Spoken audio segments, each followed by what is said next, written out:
A boy named Sid starts his day by thinking about his life on his way to school. He strongly believes that bad things only happen to people who mess with the system. Because of this, he made himself 3 golden rules he must follow throughout his stay in high school. His first of them is to shut up and avoid talking too much. The second rule is to not stand out, whether in terms of what he wears or how he participates in school activities. Even though he's part of the student council and the drama club, he plays a minor role to not draw attention to himself.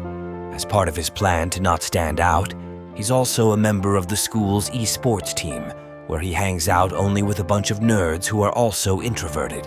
His last rule is to avoid anything that has to do with a guy named Chuck, who happens to be the most feared guy in the school. Apart from having a popular YouTube channel where he shares his violent acts with his friends, Chuck was famously known to have been expelled from his former school for nearly beating a freshman to death. Despite being a really serious offense, Chuck happens to avoid getting any real punishment. He only got a few hours of community service because his rich dad bought the judge. With a clear guide to help him navigate life through high school without getting into trouble, Sid believes he'll be very fine. After school that day, he greets his mom and then goes to his room to start hours of playing one of his favorite games. He plays the game for so long that he doesn't sleep and has to go to school while feeling sleepy on the next day. After having a boring class, Sid and his friend Jim walk down the hallway to their lockers. As they're going, Jim laments about how boring the class was, but Sid doesn't seem to care. The topic of their conversation soon shifts to how Jim thinks he's popular even though he's not. But Sid tells him that trying to be popular is bad and will only get him into trouble. Jim, however, says Sid only follows his rules of not beating the system because he's afraid to live a little. Just as he's about to convince Jim that his rules are for the best, a girl named Tiff appears in the hallway. Sid has had a crush on her since he was little, but Tiff has never seen him this way because she thinks he's not dateable. On top of that, he doesn't think he has a chance anyway because Tiff is dating Chuck. Later that day, while Jim and Sid are running on the school field, a girl named Luna approaches them. Luna has known Jim since they were little, but they don't exactly like each other. She asks him what he's wearing for homecoming, but Jim doesn't seem interested in letting her know. This causes them to exchange words, with Luna saying she wouldn't be going with him if it wasn't because their parents think it's a good idea. When Sid gets home that day, his mom tells him that they received a mail from school about homecoming. They're surprised that he had not said anything about it before they got the mail. Sid says he's not going, and despite his parents trying to convince him with the point that he needs to make memories in high school, he still doesn't seem interested. He goes into his room afterward and continues from where he stopped with his game. Like the previous day, he plays the game throughout the night until it's time for school in the morning. In school, Sid clearly doesn't look like he has slept well enough. Jim also notices this as he starts eating too much. As they walk around the school, Sid starts feeling the serious effects of sleep deprivation, which includes losing his filter. Quite interestingly, he doesn't lose his filter to just anyone, as he then happens to insult Chuck.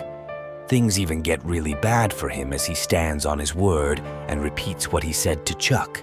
At this moment, Sid realizes that he has broken his 3 rules.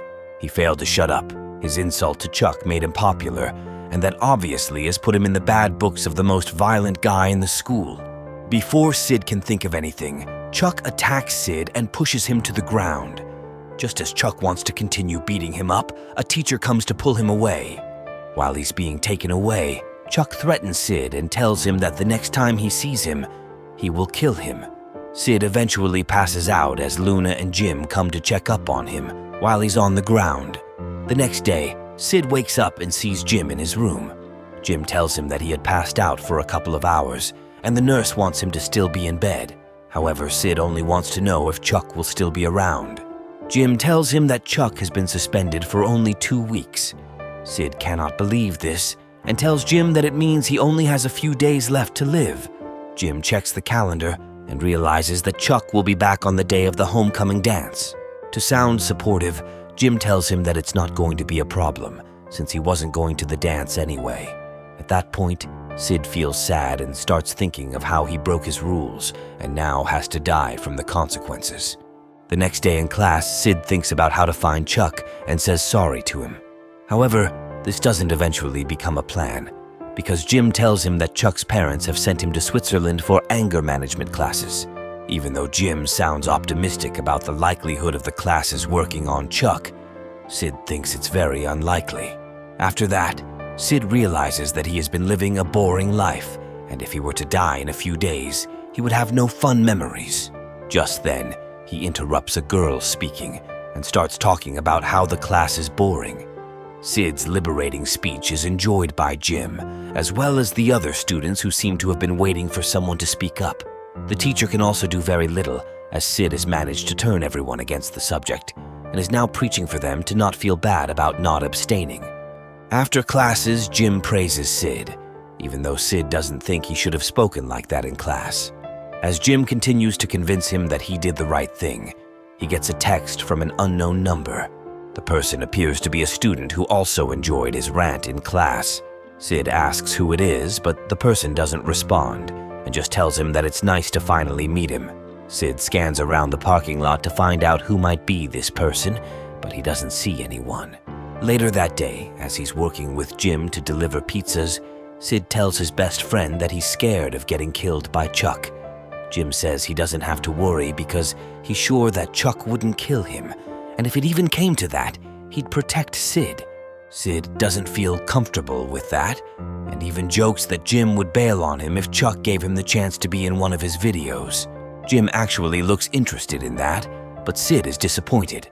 Jim, however, plays it down and says he's only kidding.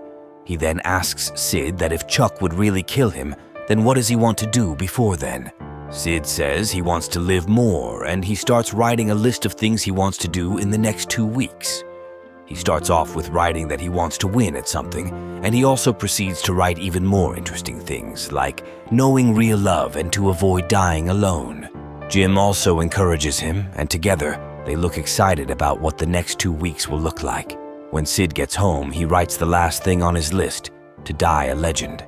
The next day in school, Sid arrives to Jim telling him that he is now popular, and his rant in class is what everyone is talking about.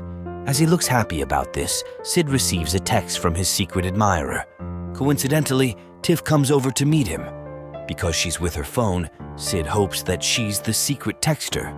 Tiff says she only wants to say sorry for what her boyfriend did, and that he also acts like that with her. Before she leaves, she asks if he'll come to the hockey game in school that night, and Jim, who is still there, answers for Sid and says he'll be there. At the game, the team's best player, Eric, is having a tough time as he fails to lead his team to victory. His dad, who is also the coach, starts blaming him as the game gets to overtime. When they get to the locker room, the coach also continues to shout at Eric for not playing well. Eric looks scared and doesn't say anything, even as the team is asked to go back out. Sid, who is the kitman for the team, is there when all this happens. After everyone leaves and Sid is left alone with Eric, he starts telling Eric that he doesn't have to go back to play. Eric says his dad will kill him, but Sid manages to convince him, saying Eric's life will be miserable if he continues playing the sport, even though he doesn't like it.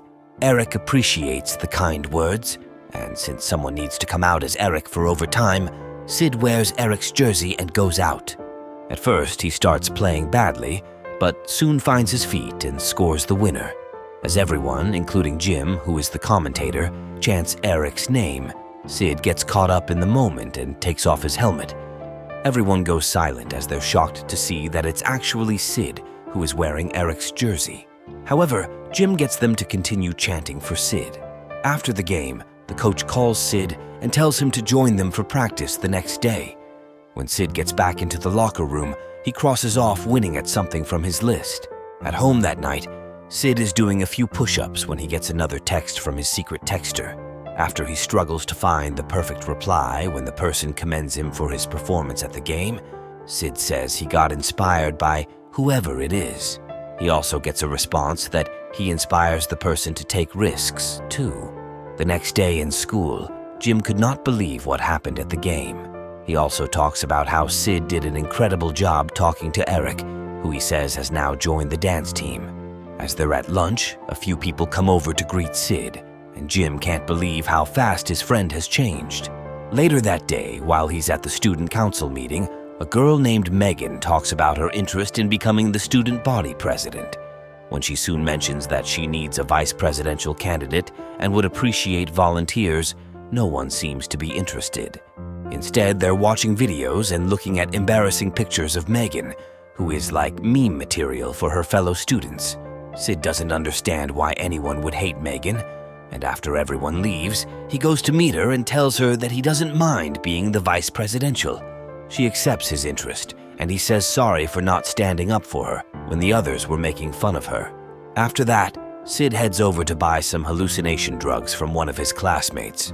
While at work, Jim also tells Sid about a party he wants them to attend, and he agrees without even thinking about it.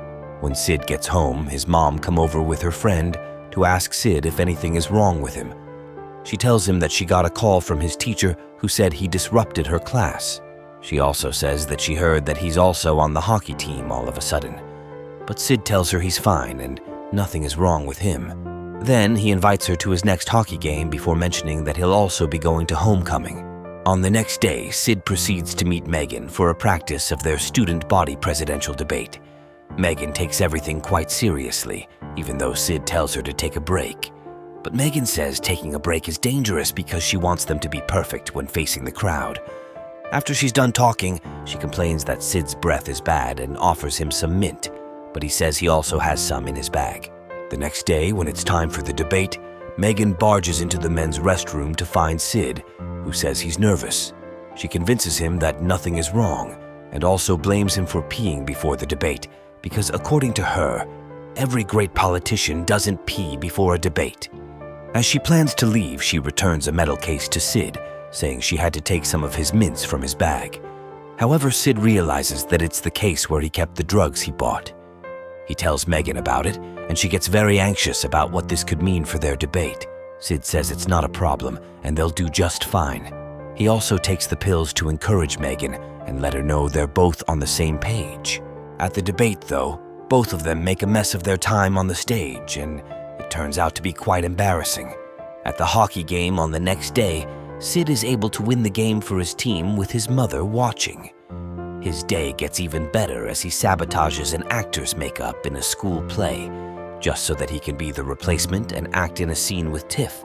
After they're through, Sid asks Tiff if she would like to go with him to the party he and Jim got invited to. She agrees, and he tells her that he'll pick her up at her house. When he asks if she'll text him, Tiff says she doesn't have his number. Sid believes it's only part of her game as he continues to think she's the secret texter. The next day, Sid is quite excited about attending the party with Tiff. After he gets picked up by Jim, who brings along Luna, they proceed to Tiff's house. Tiff joins them at the party and they have a lot of fun. However, things suddenly take an interesting turn when Chuck shows up at the party and he asks Tiff why she has refused to reply to his texts. Tiff says she doesn't want to be with him anymore, but Chuck doesn't care. While trying to drag her to come with him, Sid stops Chuck and stands up for Tiff.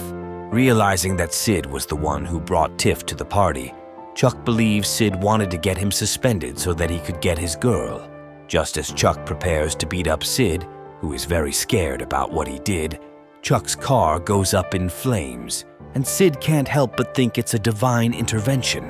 After that, Sid and Tiff head into the woods, and while they talk about what just happened, Sid tries to make a move at Tiff, but she rejects it. She says she doesn't like him more than as friends, and even though she tried to like him, she still seems to only like Chuck. Sid is disappointed, and he also realizes that Tiff is not the secret texter. That night, Sid tries to get the secret texter to give up their identity, but he doesn't get a response.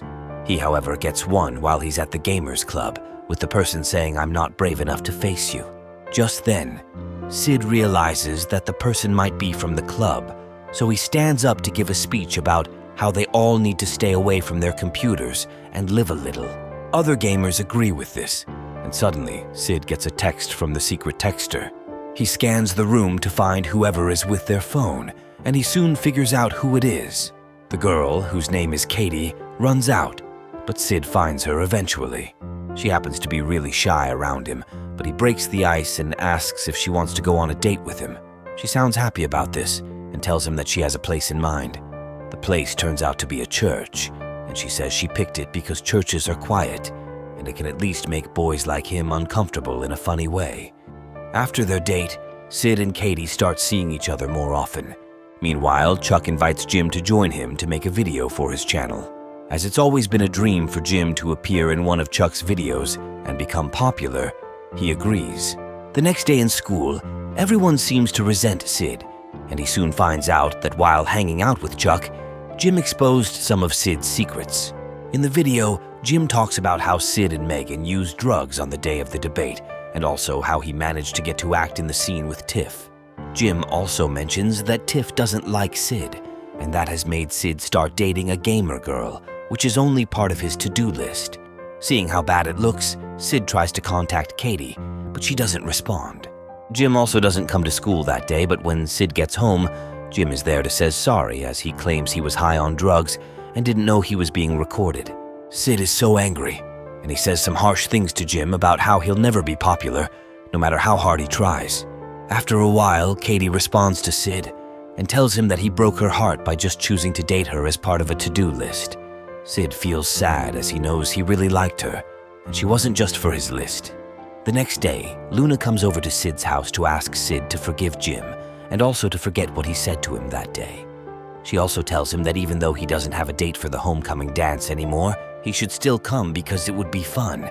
Before Luna leaves, she tells him that she was the one who blew up Chuck's car that night. Sid attends the homecoming dance, and he first says sorry to Jim as soon as he sees him. Jim just walks away, but Luna tells Sid to give him some time. Soon after, Sid sees Katie and goes to fix what he did. He says he's not trying to get back with her, since she doesn't want him again, though he mentions that his best days of high school were the ones he spent with her. He walks away, and shortly after, Chuck shows up. He asks Sid if he's ready to be beaten up, and Sid, who is prepared for his death, accepts his fate. Chuck punches Sid, and he passes out immediately. He wakes up in the hospital with Jim right there with him in the room. Sid says he's surprised that he's still alive, and Jim tells him about how the dance hall eventually became chaotic, with Eric punching his dad and some other students also fighting. He also tells him about how he and Luna fought off Chuck. Sid thanks Jim for being there for him, and he then walks outside to see some of the students, including Chuck, requiring medical attention. Sid sees Katie and goes over to meet her. He tells her that he wants them to start over again, and she agrees. He then asks if she would like to dance, and after she says yes, he holds her hands, and they start dancing. Thanks for tuning in. A thumbs up would be amazing because I've got some bills to pay. Back in my bag and I gotta brag, I do this shit for real. When we was down and we had nothing, we had to share a meal. We put the shit in overdrive with no steering